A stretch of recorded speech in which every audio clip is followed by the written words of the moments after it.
Okay, good morning, good afternoon. It's afternoon now. I have not had lunch yet, so it doesn't feel like afternoon.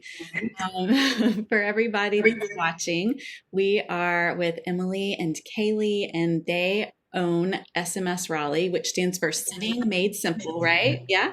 So Mhm. they are very familiar with this childcare game, and I would love it if y'all told a little bit about your business because you know it way better than I do.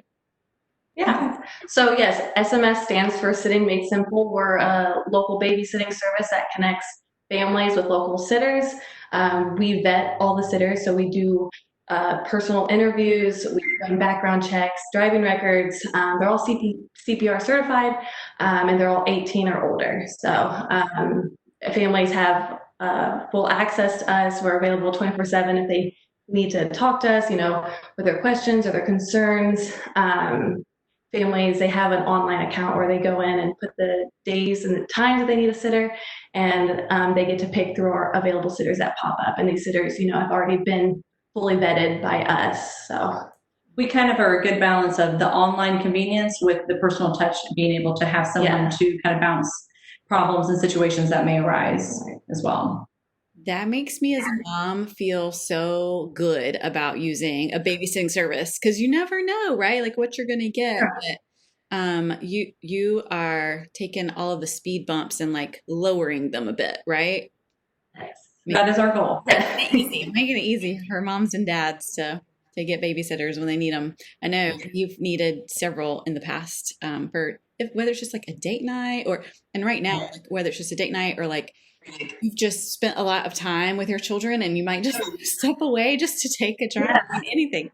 But right now, like we're going to talk about summer childcare because as I'm kind of in my mom circles, learning and talking to other moms, summer is a time where normally kids are going to track out camps. They are, some of them are in school doing the year-round school thing. Mine are on traditional, so I don't have so much of that personally, but I know school is a bit of a babysitter sometimes too when you're doing things. But this summer looks a little different with COVID-19 and coronavirus. And so I just wanted to take time to see what you guys know from like a childcare babysitting expert perspective, because I don't know those things. And lots of our moms are curious about those things. So, y'all both, I think, have spent time in childcare previously, whether it's having your own kids or like working in for SMS. And I'm just curious as to what concerns. Oh, my picture dropped out. I'm sorry if it did on yours too. Can you still hear me? Oh, hi. Oh, hi, there we are. Sorry about that. It I is. don't know what happened. You're fine. Yeah. I'm not sure if you heard the question I was posing, but I was okay. I was just saying that you're both of you have experience with childcare, whether it's lots of babysitting or just having your own kids or whatever it is.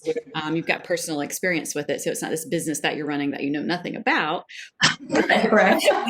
With your backgrounds, tell me what you're hearing. Like, what were some concerns that you've kind of heard in the past from parents versus like now this summer? What's different with coronavirus and COVID-19, things like that? Are parents expressing different kinds of concerns?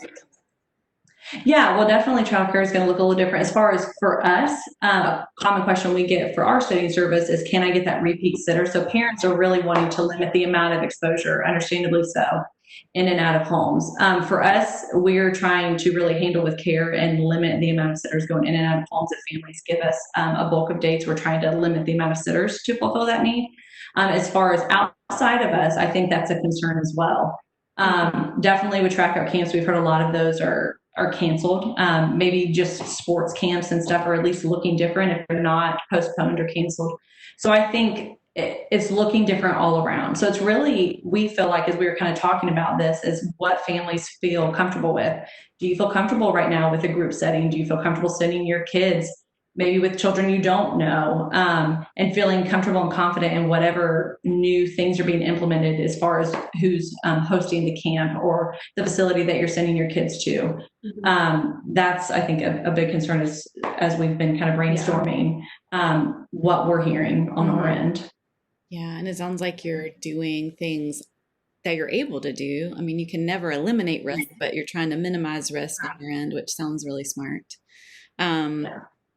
I am so curious what you're hearing in your circles, like for options, because for me, like, for example, my daughter goes to a preschool, and her preschool in the summer normally has week-long camps that you can send them to, and they're not having it because it's a school and they're closed. So I'm just curious, what options do you see out there for the summer that exists for working parents who are like, I gotta meet some deadlines, or I've gotta go work at the hospital, or whatever the case may be. They got to get to work. Right. I mean, I know from what we're hearing as far as daycares, ones that had closed are back open. So that's good. Daycare is definitely going to look a little different for people. Limited. Yes, limited exposure, limited capacity, definitely figuring out what the ratio of kids to providers is. Maybe a little different. Drop off and pickup is definitely going to look different. Again, I think it's what families are comfortable with. Especially for families that the parents are working from home, having someone who can maybe come to the home.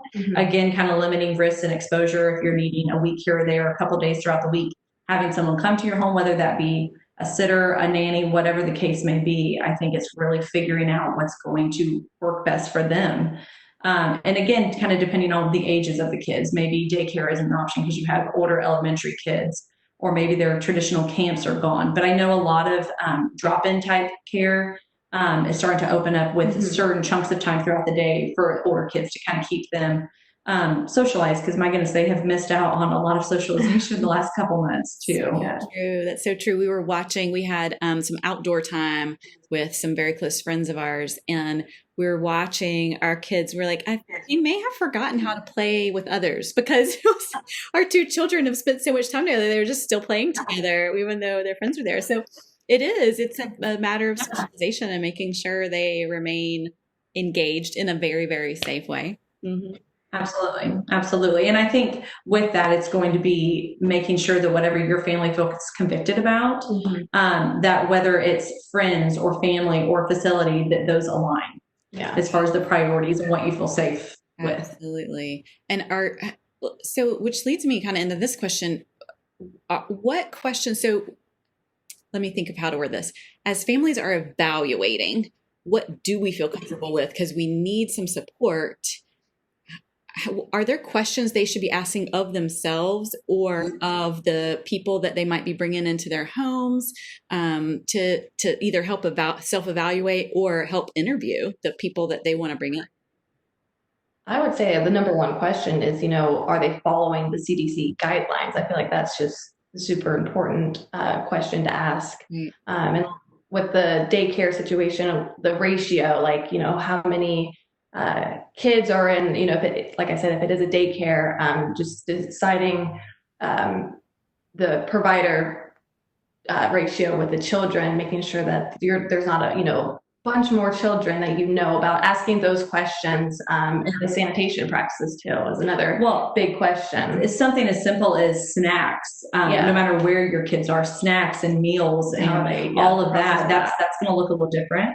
Definitely, like, are they evaluating the safety of those coming and going from their facility, whether that be the employers monitoring the employees or the families? Are they getting the temperature checks? Are they monitoring for symptoms? If they are symptomatic, how long are they giving them to, like, maybe self-quarantine before returning to work? So definitely all of that, I would definitely be asking if you're doing anything outside of the home. As far as coming into the home, whether that be a sitter or nanny, whatever the case may be, are they social distance? Yes. Are they social distancing? Are they taking this as seriously as you are? How many other homes are they caring in throughout the week? Definitely, I would think having a list of what your must-have items and making sure those align with whoever is caring for your children or wherever you're taking your kids this summer. That's a good point. Yeah, like, here's my list of deal breakers, right? Like, if they don't abide by this, we're done. Yeah, that makes a lot of sense.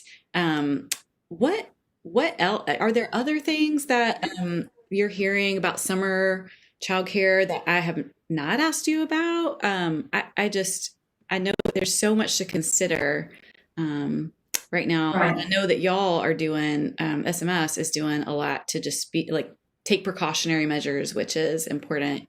But is there anything else you'd like to share just as parents are considering what to do this summer? I will say, I think having whatever you determine is working for you, having a backup option is going to be important, because I feel like things fall through last minute. Camps may be canceled, days may be changed, so making sure that whatever you're doing is flexible to your schedule and that you have a backup option if something falls through last minute is something that I think at least we get asked a lot. Like, hey, if I'm unable to send my kid to daycare, can I use you all to kind of fill in? We have a lot of families who use us just as backup. Yeah, that's true. Oh, okay. That's a good point. I wouldn't so and just making sure you have all your ducks in a row. Yeah. Make sure you have backup. I wouldn't have thought about that to ask you, but thinking on my own life, man, I remember having some really important meetings when I had a newborn and then somebody's like my regular babysitter's sick. Like now I gotta get there and figure out plan B, and just to go ahead and have a plan B lined up is really nice. Absolutely. Nice. Absolutely. Cool. Fun fact for people that are watching, these girls are actually real life sisters. So, we may not look alike, but we're sisters. I think that's so fun to run a business with your sister, and like it's a lot of fun. Yeah, it is. So it's okay that the two of you are together right now, less than 6 feet apart, because you're family, right? So that's awesome. Right. Yeah. And Kaylee doesn't have any children, but I have 3, and she is like their second mom. So she may not be a physical mom yet, but she is absolutely in every other sense. For sure. Yeah, very experienced. I love that. Yeah. Well, thank you for joining me. And if you think of anything else you'd like to share, we'll be posting this on the blog, and so I can insert it into a blog post. But yeah, thank you so much. This was super informational for me just in looking at our summer. So thank you. Thank you for having us.